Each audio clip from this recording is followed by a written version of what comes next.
अस्सलाम वालेकुम दोस्तों, भाई साहब जापान से मोहम्मद इदरीस साहब की खिदमत में हाजिर है जापान से। दोस्तों आज की वीडियो है जी जापान के विज़िट वीज़े के हवाले से ही, टूरिस्ट वीज़े के हवाले से ही कि कुछ दोस्तों से मालूमात मिली है कि दुबई में ये काम चल रहा था बहुत ही ज़ोरों शोर से कि वहाँ पर कुछ ट्रैवल एजेंसियाँ या कुछ एजेंट हजरात 1000 दिरहम में या 1500 दिरहम तक जापान का डन वीज़े के हिसाब से वो बात कर रहे थे जी, आपको जापान का वीज़ा लगवा के देंगे डन बेस के ऊपर। और बहुत सारे लोगों के वीज़े लगे भी हैं इस वक्त। असल में वो कर क्या रहे थे, एक जिस बंदे का वीज़ा लगा था उसी के ज़रिए से ही किसी से मालूमात मिली है कि वो क्या कर रहे थे, किस तरीके से लगवा रहे हैं वीज़े, यानी कि डॉक्यूमेंट्स किस तरीके से बना रहे हैं। बाकी सारे डॉक्यूमेंट्स तो बंदे के ही लगेंगे, कोई वास्ता वगैरह तो है नहीं, वास्ता कहते हैं वहाँ पर, कोई सिफारिश वगैरह सिस्टम तो है नहीं।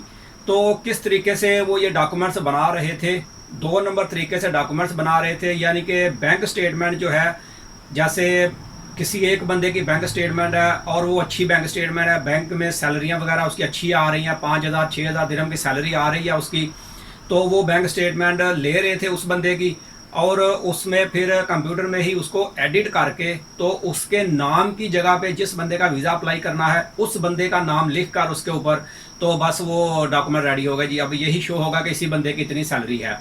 तो इस तरह से बैंक स्टेटमेंट में वो हेरा फेरी करके तो वो वीज़ा अप्लाई करवाते थे बंदे का। और क्योंकि वहाँ पर बल्कि किसी भी जगह में अम्बेसी की मर्जी होती है कि डॉक्यूमेंट्स की इंक्वायरी करे, जैसे बैंक की स्टेटमेंट है तो वो बैंक में कॉल करके पूछे कि ये बंदे का नाम है और इसका अवेलेबल बैलेंस इस तारीख को इतना ही बैलेंस था या इस वक्त कितना है। तो फिर तो झूठ सच का पता चल जाता है। या फिर वो कंपनी में कॉल करें, जिस कंपनी पे बंदा काम कर रहा है कंपनी में, भाई ये एनओसी जो दिया है ये आपने ही दिया है, ये नाम है बंदे का। तो खैर ये तो अम्बेसियाँ कोई कोई अम्बेसी कर भी लेती है इंक्वायरी किसी चीज़ की, लेकिन नॉर्मली इंक्वायरी होती नहीं है। तो इसी बेस के ऊपर काफ़ी सारे लोगों के वीज़े वहाँ पर इशू हुए।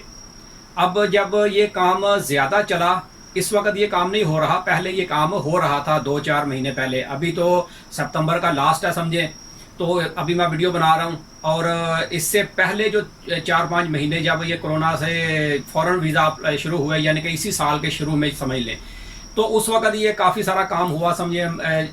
जून जुलाई तक ये काफ़ी ज़ोर शोर से काम वहाँ पर चल रहा था। अभी भी शायद कोई कर रहा हो, मुझे इसके बारे में नहीं पता, लेकिन तो ये मामला इस तरीके से वो कर रहे थे और काफ़ी सारे लोगों के वीज़े लगे और जापान आए भी हैं कई लोग। यानी कि आए से मतलब है कि कई लोगों को जापान एयरपोर्ट से ही डिपोर्ट भी हुए कई लोग, यानी कि पता कुछ भी नहीं लोगों को कि भाई अपने पास क्या डॉक्यूमेंट्स रखें या पैसे कितने होने चाहिए। तो इस वजह से भी जब एयरपोर्ट में ज़रा सा भी उनको शक लगता है इमिग्रेशन वालों को, तो वो 1-2 सवाल पूछते हैं, आपने रहना कहाँ पर है, पैसे कितने हैं पास। तो इस तरीके से भी काफ़ी ज़्यादा लोगों को डिपोर्ट किया। फिर जब ये रश ज़्यादा स्टार्ट हुआ तो फिर कतर एयरलाइन पे, क्योंकि ज़्यादा लोग आ रहे थे या जो भी दूसरी एयरलाइन समझे आ रही थी दुबई से नॉर्मली कतर ही आती है ज़्यादातर, तो एयरलाइन वाले भी क्या कर रहे थे, या अम्बेसी की तरफ से उनको शायद डायरेक्शन थी या वो खुद भी अपने तौर पे कुछ ना कुछ चीज़ें वो पूछते थे बंदे से। मिसाल के तौर पे आपने जाना कहाँ पर है, होटल बुकिंग कहाँ पर है, तो होटल बुकिंग भी कई लोगों के पास नहीं है, क्योंकि जब यहाँ से डिपोर्ट हो रहे हैं बंदे, कतर एयरलाइन से आए हैं तो कतर पे वापस जा रहे हैं, तो पता चल रहा है जी जापान से डिपोर्ट होके बंदे वापस आ रहे हैं। तो एयरलाइन के ऊपर भी ये नेगेटिव बात आती है। तो फिर कतर एयरलाइन वालों ने भी कुछ ना कुछ अपने तौर पे समझे कि इन्वेस्टिगेशन करना शुरू कर दी कि भाई बंदे से पूछें कि बंदा जा रहा है किस पर्पज़ के लिए, आप जा रहे हो, क्या वीज़ा है आपका, कहाँ पे रुकना है आपने, क्या क्या चीज़ें, कुछ ना कुछ वो भी मालूमात कर रहे थे। तो बहुत ज़्यादा लोगों को कतर एयरलाइन वालों ने ही ऑफलोड कर दिया, उन्होंने ही बंदे को साथ लेके आना बंद कर दिया। तो इस तरह से भी काफ़ी लोग वहीं पर ही ऑफलोड हो गए और कुछ लोग यहाँ पहुँच भी चुके होंगे। और बहरहाल वीज़े तो 1 नंबर थे, लेकिन मसला था कि डॉक्यूमेंट्स ही 2 नंबर बन के वहाँ से वो वीज़े इशू हो रहे थे। तो इसलिए भाई ये काम तो है 2 नंबर ही है, लेकिन अगर किसी एक बंदे के भी इस तरह से अम्बेसी इंक्वायरी कर ले तो भाई वो पाकिस्तान तो है नहीं है, वहाँ पर भी यार इतनी जल्दी जान नहीं छूटती, लेकिन ये दुबई है वहाँ पर जहाँ से आपने वीज़ा अप्लाई करना है। और ये बैंक का ऑफिशियल पेपर है जिसके ऊपर बंदे ने नाम वगैरह चेंज करना है या कुछ भी करना है। तो ये इतना बड़ा फ्रॉड है समझे, जो बंदा ये पकड़ा जाएगा ना तो आप खुद अंदाज़ा लगा ले कि बैंक के पेपर के ऊपर हेरा फेरी करनी, और फिर अगर बंदा पकड़ा जाए तो वो कितने सालों के लिए अंदर जाएगा। दुबई से तो हर ब्लैक लिस्ट होगा ही होगा, लेकिन कितने सालों के लिए वो अंदर जाएगा।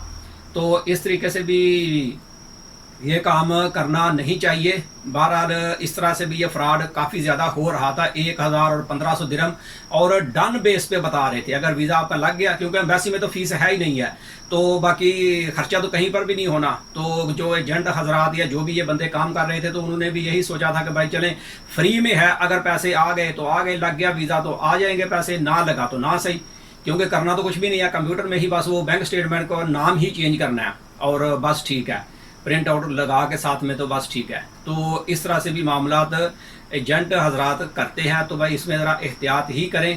तो इसमें मैं अभी क्या बता सकता हूँ, लेकिन इस वक्त भी ये मामलात कुछ चल रहे हैं या बंद हो गए ये तो मुझे अभी नहीं मालूम, लेकिन बहरहाल इस तरह से भी ये फ्रॉड का काम चलते हैं। तो एहतियात ही करें, ऐसे कामों से बचें। अगर बंदा फंस जाए तो भाई फिर लंबा ही फंसता है, तो फ़ायदा नहीं है इस तरह से काम करने। लीगली तौर पे आप अपने डॉक्यूमेंट्स अच्छे तरीके से रेडी करके अप्लाई करें, किस्मत में होगा तो वीज़ा लग जाएगा, अगर किस्मत में नहीं है तो नहीं लगेगा। तो इस तरह से एहतियात ही करें, ये 2 नंबर कामों का कोई फ़ायदा नहीं है। तो ये वीडियो बस यहीं तक थी। वीडियो अच्छी लगे तो उसे लाइक कर दें। मिलते हैं किसी अगली वीडियो में, तब तक अपना बहुत ख्याल रखें। पाकिस्तान जिंदाबाद।